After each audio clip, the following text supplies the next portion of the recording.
మీ business ఏదైనా మీ ఊర్లో promotion చేయాలంటే అది సుమన్ టీవీతోనే సాధ్యం. ఇప్పుడే సంప్రదించండి. నమస్తే, welcome to Suman TV. Annamayya district Madanapalle నియోజకవర్గం రామసముద్రం మండలానికి ఒక కార్యక్రమానికి ముఖ్య అతిథిగా హాజరైనటువంటి మన వైఎస్ఆర్సీపీ మదనపల్లి నియోజకవర్గ ఎమ్మెల్యే అభ్యర్థి నిసార్ అహ్మద్ గారు మనతో ఉన్నారు. సార్ చెప్పండి సార్, మీరు ఎంత శ్రమించి క్యాంపెయిన్ చేశారు? గత 4 నెలల నుంచి కూడా మీతో పాటు కార్యకర్తలు నాయకులు కూడా మీతో పాటు ఎంత శ్రమించి క్యాంపెయిన్ చేశారు? ఇంకా దాదాపు 4-5 రోజుల్లో ఎన్నికల ఫలితాలు అయితే రాబోతున్నాయి. ఆ ఫలితాలు ఎలా ఉండబోతున్నాయి? 2024 ఎలక్షన్స్లో అసెంబ్లీ ఎలక్షన్ జరిగిన, ఎంపీ ఎలక్షన్ జాయింట్గా జరగడం జరిగింది. ఈ రామసముద్రం మండలంలో ఈ స్పందన చూసి నేను నిజంగా ఆశ్చర్యపోయినాను. ఎందుకంటే ముందు ఇది రామసముద్రం మండలం ఒకప్పుడు టీడీపీ కంచుకోట అనేవాళ్ళు. కానీ ఈసారి మన జగన్మోహన్ రెడ్డి గారు 2019లో రూలింగ్ వచ్చిన తర్వాత ఇక్కడ వచ్చిన అన్ని విలేజెస్ తార్ రోడ్ వేయడం జరిగింది. ఈఏపీ గ్రాంట్ కింద ప్రతి గ్రామానికి తార్ రోడ్ వేయడం జరిగింది. ఇక్కడ అన్ని అభివృద్ధి కార్యక్రమాలు అంటే లోకల్ నాయకులు కానీ వాళ్ళందరూ సహకారంతో ప్రజలకు మంచి చాలా వరకు ఇది చేశారు. మన పెద్దిరెడ్డి గారు అభివృద్ధి మొత్తం నడిపించారు ఇక్కడ. దాని ప్రతిఫలంగా ఈరోజు ఎలక్షన్స్ ఫేస్ చేస్తూ ఉంటే ఎక్కడ చూసినా మంగళహారతులు, ఆ రోజే నేను చెప్పాను చాలా వాళ్ళు, ఎక్కడ చూసినా పూల వర్షాలు, మంగళహారతులు మా మీద కురిపిస్తూ ఉండాలని. ఖచ్చితంగా అదే జరిగింది. ఈ రోజు కూడా ఓట్ల రూపంలో నేను చూశాను. ఇక్కడ రామసముద్రం మండలంలో ఓటింగ్ రోజు కూడా నేను ఈ పక్కనే వచ్చి పర్యటిస్తాను. ఇక్కడ చూశాను, అంతా వన్ సైడ్ మాదిరి అయిపోయింది. ఆపోజిట్ వాళ్ళకి ఏజెంట్ కూడా లేని పరిస్థితి ఇక్కడ వచ్చింది. ఖచ్చితంగా ఈసారి ఇంతకుముందు కూడా టాప్ మెజార్టీ అప్పుడు కల్వాతి రామకృష్ణారెడ్డి గారు ఉండేటప్పుడు రామసముద్రం మండలంలో 10,000 ఓట్లు మెజార్టీ వచ్చింది. 10,000 ఓట్ల మెజార్టీ వచ్చింది. ఈసారి ఆ మెజార్టీని మేము ఖచ్చితంగా బ్రేక్ చేస్తామని చెప్పి నేను 100% ఈ సందర్భంగా చెప్తున్నాను. ఎందుకంటే ఇప్పుడు దగ్గరలో ఇప్పుడు 4వ తేదీ ఇవి రిజల్ట్స్ బయటకు వస్తాయి. అది మీరే చూస్తారు. రామసముద్రం మండలం మొత్తం మదనపల్లి కాన్స్టిట్యూన్సీలోనే హైయెస్ట్ మెజార్టీ మాకు అందిస్తారని చెప్పి ఈ సందర్భంగా నేను ఇప్పటికే రామసముద్రం మండలంలోని ప్రతి మనిషికి, ప్రతి వైఎస్ఆర్ కాంగ్రెస్ పార్టీ నాయకులకి, ప్రతి అందరూ కూడా తెలుసు.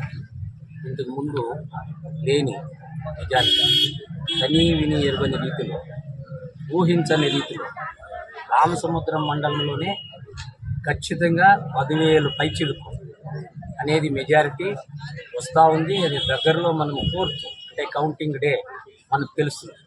ఎందుకంటే ఇది మన సార్ చెప్పినారు, ఇంతకుముందు ఇది ఒక కంచుకోటగా ఉండింది టీడీపీకి. ఆ కంచుకోట బద్దలు మా వైఎస్ఆర్ కాంగ్రెస్ పార్టీ నాయకులు అందరూ కూడా, రామసముద్రం మండలంలో ఉండే నాయకులు అందరూ కూడా, వాళ్ళు ఎప్పుడు కూడా ఎక్కడ స్వార్థం లేని నాయకులు ఇక్కడ ఉండే రామసముద్రం మండలంలో ఉండేటువంటి వైఎస్ఆర్ కాంగ్రెస్ పార్టీ నాయకులు వేరే రకాలుగా, వేరే పంచాయతీను, వేరే మండలాలు, వేరే ప్రాంతాల వారిగా కాదు, ఇక్కడ నిస్వార్థంగా పార్టీ కోసం వాళ్ళు పనులు వదిలి వాళ్ళు ఏ విధంగా కష్టపడినారు అనేది మాకు అందరికి కూడా తెలుసు. అందరూ కూడా ఒకే ఏకతాటి మీద పనిచేశాము. ఖచ్చితంగా 10,000 పైచిలు మెజారిటీ అనేది వైఎస్ఆర్ కాంగ్రెస్ పార్టీకి ప్రజలు ఆల్రెడీ ఇచ్చేసినారు. బూతుల్లో నిర్లిప్తమైందాయి. ఖచ్చితంగా 4th మీరందరూ చూస్తారు. మనకు కూడా తెలుసు 30,000 పైచిలకు మన నిసార్ అహ్మద్ సార్ గారు కూడా విజయ దొందిపి మోగిస్తూ ఉన్నారు. 4th మనకు అందరికీ తెలుస్తుంది మదనపల్లి నియోజకవర్గం నుంచి. అటువంటి నిస్వార్థమైనటువంటి వ్యక్తి ఈ ప్రాంతానికి, ముఖ్యంగా మన మదనపల్లి నియోజకవర్గానికి అవసరం ఉంది. అందుకే జగన్మోహన్ రెడ్డి గారు ఆయన సెలెక్ట్ చేయడము, ఇక్కడ అభ్యర్థిగా పంపడము మనకంతా తెలుసు. మనకు తెలుసు ఈ మధ్య మనతో మమేకమై ఉండాలి మన అభ్యర్థి మన నిసార్ అహ్మద్ గారు. 4 నెలల నుంచి మనం అందరూ చూస్తూ ఉంటాం ఆయన ఏ విధంగా ఉన్నాడో, ఆయన వ్యక్తిత్వం ఏమి, ఆయన ఎందుకు వచ్చారు రాజకీయాల్లోకి.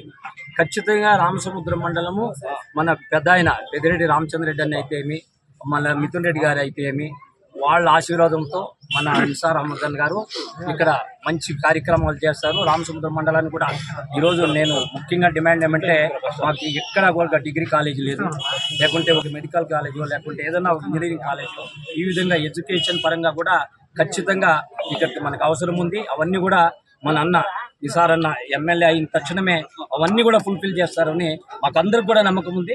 ఖచ్చితంగా మాదే గెలుపు. మనమే జగన్మోహన్ రెడ్డి గారే మళ్ళీ ముఖ్యమంత్రి అవుతా ఉంటాడు రెండోసారి, దాంట్లో అనుమానమే లేదు.